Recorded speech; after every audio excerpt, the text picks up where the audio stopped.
everyone, welcome back to Design Basics. Today I thought I would show you another card. I thought this card was really cute.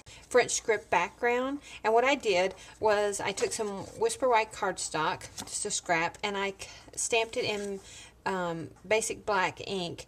After you punch two of them out using your scallop punch, I took them and I just balled them up. Then you take one of them and you use your scissors and you make a slit almost all the way into the center, because what we're going to do is we're going to add a little bit of adhesive, and you could do this. I'm going to put the adhesive on the back so it doesn't show on the front. Then I'm going to overlap my flower just by one scallop. If you try to move it over to two scallops, it makes it stand up nice and cute, but the button in the center pushes on it. So I'm just going to overlap it by one scallop.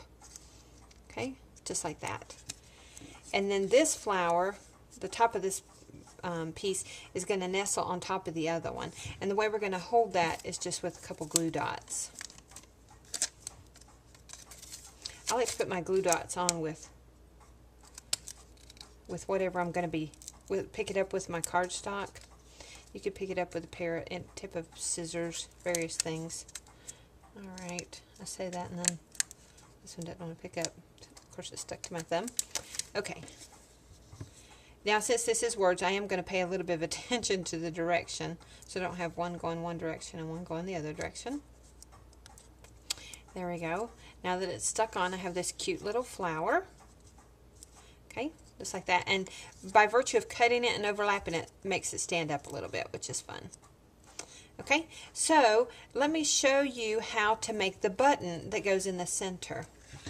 Put this to the side. If you take... You could use a regular black button if you want. I don't have any black buttons. And so if you take a 3/4 inch circle punch and you punch 6, you need 6 circles out of black or whatever color you're going to use. Take 6 and you need to stick those together. You can use the Tombow Multi again, or you could just use the mono adhesive, which is what I did. Okay, so pretend this is 6 stacked on top of each other.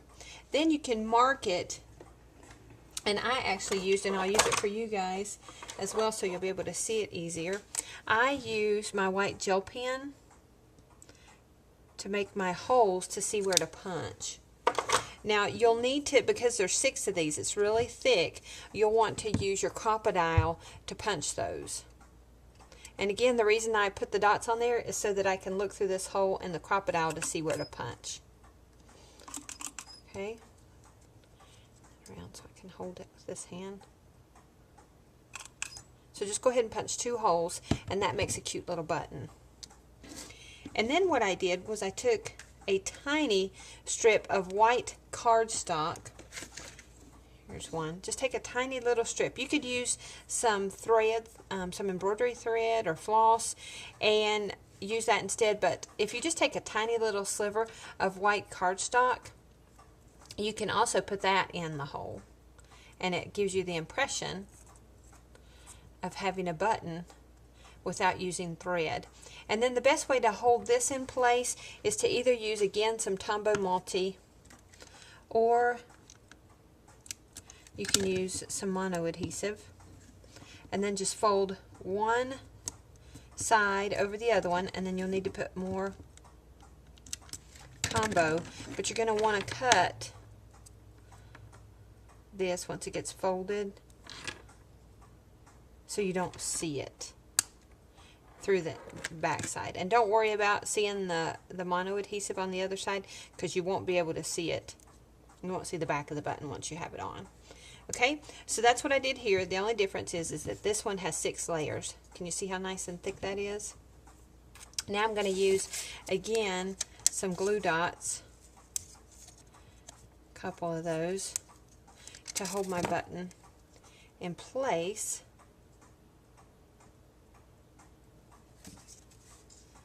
In the center of my flower. And then once that's in place, you can go back and bend your petals up if you want. Just gives it a little bit more dimension. And so there's our little flower. Isn't that cute? Okay, so let's finish up our card. Move some of this out of the way. I took a piece of Faux Saffron. This is just a scratch piece. That's why this little notch is out right here. And this is going to go on the side of my card. And again, I told you that I didn't have the medallion background stamp that they used. So I just used one of my Beautiful Bouquet, I think it's called, texture plates. Put my cardstock in and ran that through. And if you want these flowers to stand out just a little bit more, if you will take, let me grab a sanding block. If you'll take one of our sanding blocks and go over where the flower is, because this is raised, you'll be able to bring out some of the texture. So, pull that off. Can you see that a little bit better? It also adds some nice texture to it, which I like. But it makes it just a shade lighter. And the darker your cardstock, the more that technique will stand out. So let's take a piece of Old Olive. This is just another strip. And I'm going to put some adhesive on it. A few places. This is 2.5 inches long. You can make it as long as you want, depending on how far up you want your flower to be. Just going to lay that down, make sure it's straight. And then I need to tie on my ribbon. This is a piece of Old Olive gross grain. If you feel like any of your gross grain ribbons are stiff, which I feel like this Old Olive one tends to be more stiff than my other ones, if you'll run it through your fingers, just with your fingernail, it'll soften it up a little bit, so it makes it much more pliable.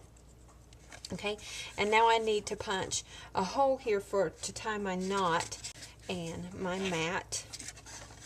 I'll turn it this way so hopefully you can see a little bit better. I'm just going to come down a couple, maybe an inch, and make a hole. And because my ribbon has to go through this, just give your piercing tool a twist, and that'll make that hole a little bit bigger, so you'll be able to get the ribbon through. I'm going to go in the front and then come back through the back side. It also helps if you cut your ribbon at an angle.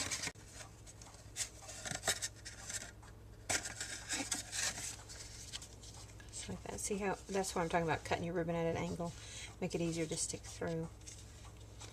Okay. Give this a little knot. And what this ribbon then creates is the illusion of having leaves on your stem. Cut that off. There you go. So, and you can slide that over if you need to. So there's our stem with our leaves. Now let's take this yellow piece of Faux Saffron, adhesive on the inside of my card. For the same reason I did earlier, so that it doesn't show in case I get it too far. And so just line that up. Okay, so there we go. Now the only thing that's missing is our flower and our greeting. So let me show you how to let's stick this on with a couple glue dots.